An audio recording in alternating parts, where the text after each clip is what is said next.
अस्सलामुअलैकुम व्यूअर्स, उम्मीद है सब खैरियत से होंगे। देखती हैं आंखों और सुनते गानों को। समद अहमद खान का सलाम। तो बात है कुछ ऐसी कि मैं भी फेसबुक पे जो है वो सर्फिंग कर रहा था, तो फेसबुक पे एक ग्रुप है वॉइस ऑफ कस्टमर। मुझे बहुत अच्छा लगता है क्योंकि जैसा मेरा ताल्लुक सर्विस इंडस्ट्री से है तो मैं उस ग्रुप में काफ़ी एक्टिव रहता हूँ।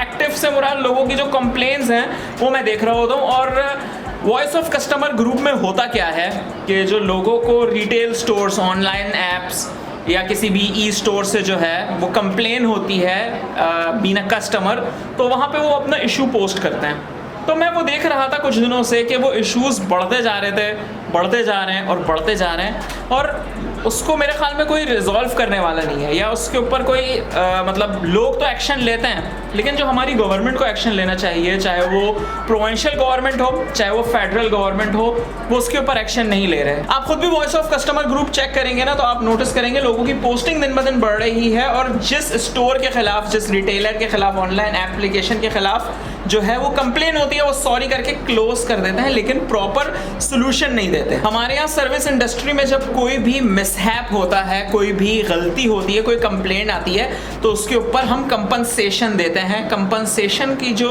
चीज़ है ना उसको ख़त्म किया जा रहा है बेसिकली। और मैं आपको बताता चलूँ, कंपनसेशन जो है वो कस्टमर का राइट है, उसको मिलनी चाहिए। Recently I had an issue with my one of my supplier. मेरे एक क्लाइंट को जो है वो सर्विस नहीं मिली थी इस्तांबुल एयरपोर्ट पे। I asked for the compensation, और जो मेरा वेंडर था, मेरा सप्लायर था, उसकी कस्टमर सर्विस उसने मुझे डिपार्चर ट्रांसफ़र फ्री करके दिया क्लाइंट का। इसको कहते हैं कंपनसेशन। जब हम सर्विस इंडस्ट्री में होते हैं, सर्विस प्रोवाइडर होता है, तो वहाँ जब इश्यूज़ आते हैं तो उसके ऊपर कंपनसेशन होती है, प्रॉपर सोल्यूशन होता है। लेकिन हमारे जो रिटेलर्स हैं, ऑनलाइन ऐप्स हैं, कोई भी हो, कोई भी चीज़ सेल कर रहा हो, चाहे वो इंस्टाग्राम पे हो, फेसबुक पे हो, उनको इस बात की टेंशन बिल्कुल भी नहीं होती कि उन पे कोई एक्शन लेगा। जबकि आप बाहर किसी भी कंट्री में चले जाएं, छोटा सा एक ग्रोसरी स्टोर भी होता है, ज़्यादा दूर नहीं मैं कह रहा, दुबई चले जाएं, अब तो लाहौर जैसा हो गया दुबई जाना, तो वहाँ पे एक वो बंगाली का बकाला होता है ना, बकाला बेसिकली ग्रोसरी स्टोर को कहते हैं, तो वहाँ पे भी वो आपको प्रॉपर कस्टमर सर्विस प्रोवाइड करेगा।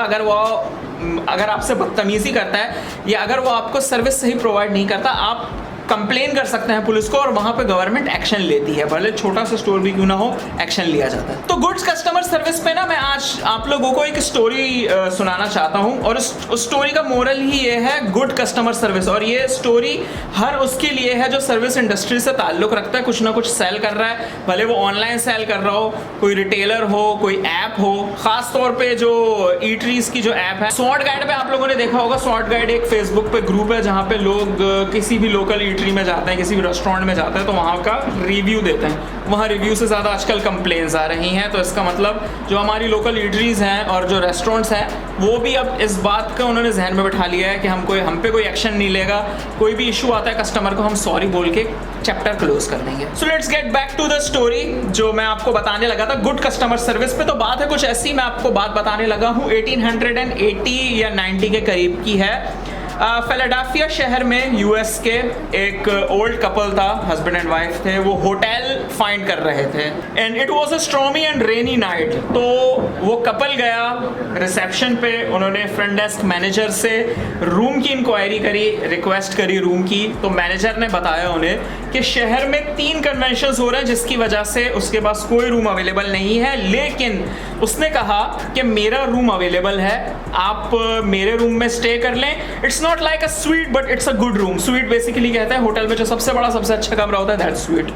तो उसने कहा मेरे पास रूम्स अवेलेबल नहीं है, आप मेरा रूम अवेल कर लें। Old couple asked him what you are gonna do, it's your room. So उसने कहा कि नहीं, मैं यहाँ पे लॉबी है, सोफ़ा है, रिसेप्शन है, मैं यहाँ पे एडजस्ट हो जाऊँगा, आप मेरी फिक्र नहीं करें। So couple stayed in the room, और जब अगले दिन वो चेकआउट कर रहे थे होटल से तो जो बुज़ुर्ग अंकल थे उन्होंने उसका बहुत शुक्रिया अदा करा उसकी गुड कस्टमर सर्विस पे, और उस मैनेजर को कहा कि मैं एक दिन होटल बनाऊँगा और तुम उसके मैनेजर होंगे। तो वो होटल मैनेजर समझा कि जैसे बुजुर्ग दुआएं देते हैं, अक्सर आप किसी बुजुर्ग के लिए कोई अच्छा काम करें, बड़े बुजुर्ग के लिए, तो वो दुआ देते हैं। ही सेड ही जस्ट दुआ दे रहे हैं, और उसने उनको जाने दिया और फिर वहाँ से वो कपल चला गया, ओल्ड कपल। 2 साल बाद उस होटल मैनेजर को एक लेटर रिसीव हुआ। उस लेटर के अंदर एक इन्विटेशन था, उसको न्यूयॉर्क सिटी में 34th स्ट्रीट 5th एवेन्यू का एड्रेस दिया गया होता है। जब वो वहाँ पे पहुँचता है तो वो देखता क्या है कि वही अंकल बुजुर्ग अंकल जिन्होंने 2 साल पहले उसके रूम में स्टे किया होता है वो वहाँ पे मौजूद होते हैं और वो उसको कहते हैं देखो मैंने तुमसे वादा किया था कि मैं जब होटल बनाऊंगा तुम उसमें मैनेजर होंगे एंड हियर्स माय होटल मेरे पीछे और यू आर द मैनेजर। तो वो कहता है कि नहीं आप मेरे ख्याल में मजाक कर रहे हैं। तो वो कहता है no son I am not kidding, you are the hotel manager. उस होटल मैनेजर का ये जिंदगी का टर्निंग पॉइंट होता है कि वो फिलाडेल्फिया के एक छोटे से होटल का मैनेजर होता है, वो भी फ्रंट डेस्क मैनेजर। वो न्यूयॉर्क सिटी के एक आलीशान होटल का जो है वो मैनेजर बन जाता है। अब आप लोगों के जहन में एक सवाल चल रहा होगा वो बुजुर्ग शख्स कौन था जिसका होटल है और उस होटल का नाम क्या है।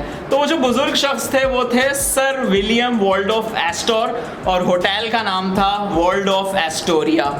जो ट्रैवलर्स हैं, जो फ्रीक्वेंट ट्रैवलर्स हैं, जो मेरी तरह ट्रैवल इंडस्ट्री से जिनका ताल्लुक है, स्पेशली जो होटल्स में हॉलीडेज प्लानर हैं, वो जानते हैं वर्ल्ड ऑफ एस्टोरिया कैसी प्रॉपर्टी है। It's a luxury property. आप खुद भी गूगल करके देख सकते हैं। World of Astoria is one of the luxurious properties, 5 star chain property है from all around the world. Dubai में है, रासुल खैमा में है, यूनाइटेड स्टेट्स में बहुत सारी जगहों पे है, बहुत सारी सिटीज़ में। तो वो बंदा एक छोटे से होटल से वर्ल्ड ऑफ एस्टोरिया का मैनेजर बन गया सिर्फ अपनी गुड कस्टमर सर्विस की वजह से। तो इस बात को बताने का मेरा मकसद यही था कि हम सबकी जिंदगी उस होटल मैनेजर जैसी है जो कि एक फिलाडेल्फिया के एक छोटे से होटल में फ्रंट डेस्क पे मैनेजर था। हमारी सबकी जिंदगी उसी जैसी है।